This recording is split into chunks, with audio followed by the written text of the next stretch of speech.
Saya Maria Bengkesemiga. Di sini saya akan memaparkan materi tentang teori perencanaan publik. Perencanaan atau planning adalah proses yang dimulai dari penetapan tujuan organisasi, yaitu menentukan strategis untuk mencapai tujuan tersebut secara menyeluruh serta merumuskan sistem perencanaan yang mengintegrasikan dan mengkoordinasi seluruh pekerjaan organisasi hingga tercapainya tujuan organisasi, atau Rabbit and Calab 2002. Inti dari perencanaan adalah bagian mengantisipasi masa depan berdasarkan tujuan yang ditetapkan. Jadi, aspek terkandung dalam perencanaan adalah perumusan tujuan dan cara mencapai tujuan tersebut dengan manfaat sumber daya yang ada. Oleh karena itu, perencanaan juga menjadi ilmu tersendiri dalam kesanan ilmu pengetahuan.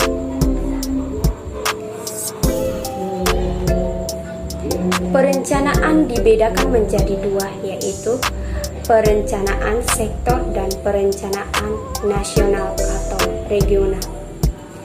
Berdasarkan dimensi pendekatan dan koordinasi, perencanaan pembangunan terdiri dari 1. Perencanaan makro, 2. Perencanaan sektoral, 3. Perencanaan regional, 4. Perencanaan mikro. Fungsi perencanaan adalah kegiatan menetapkan tujuan organisasi dan ikuti dengan pembuatan berbagai rencana untuk mencapai tujuan yang telah ditentukan tersebut.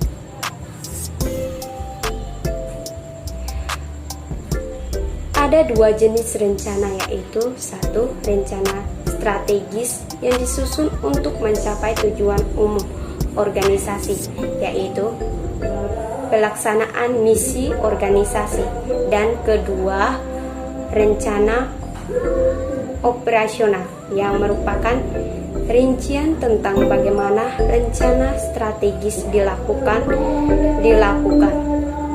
Sistem perencanaan mencakupi 5 pendekatan.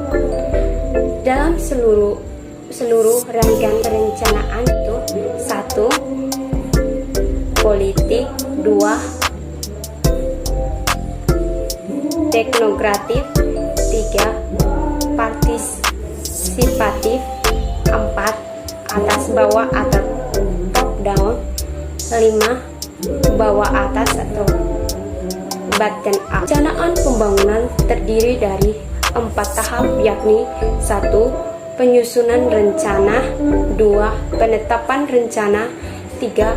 Pengendalian pelaksanaan rencana, dan keempat, evaluasi pelaksanaan rencana. Siklus perencanaan publik terdapat 13 bagian, yaitu 1. Evaluasi hasil pelaksanaan tahun lalu dan penetapan prosedur perencanaan, 2. Organisasi pendukung perencanaan, 3. Penetapan asuransi perencanaan, yang keempat, kriteria evaluasi hasil perencanaan atau SPM, yang kelima, penyusunan indikator program, yang keenam, penyusunan kertas kerja perencanaan strategis dan program, yang ketujuh, partisipasi masyarakat dalam perencanaan musabah, yang ke-8, penentuan usulan perencanaan strategis, yang ke-9, menentukan drive skala prioritas dan plafon anggaran, yang ke-10, menentukan usulan rencana program kerja,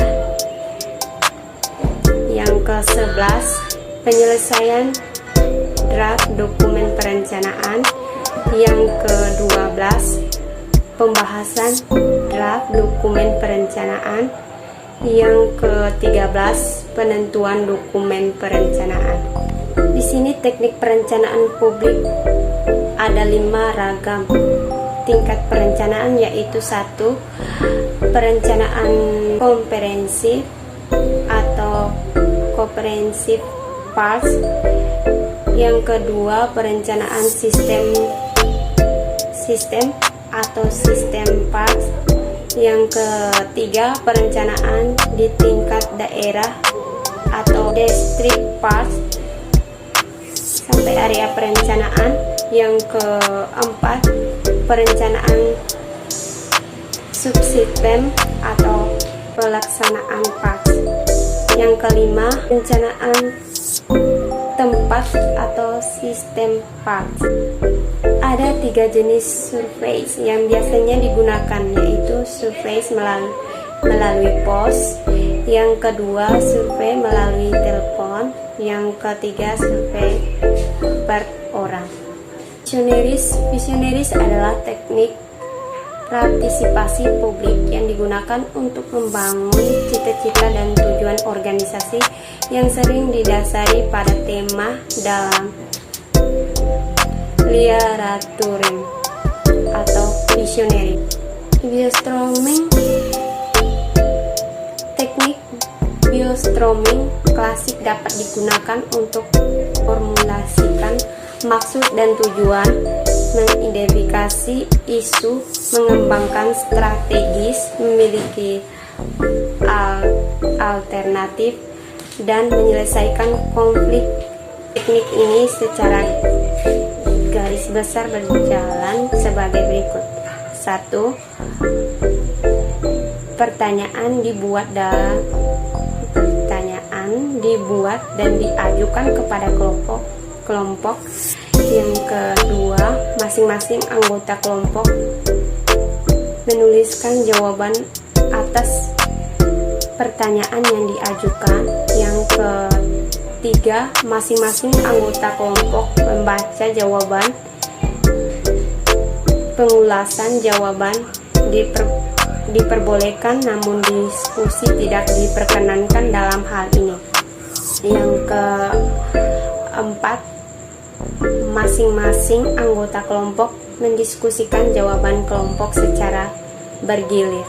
Yang kelima, jawaban kelompok dihasilkan. Sekian dan terima kasih.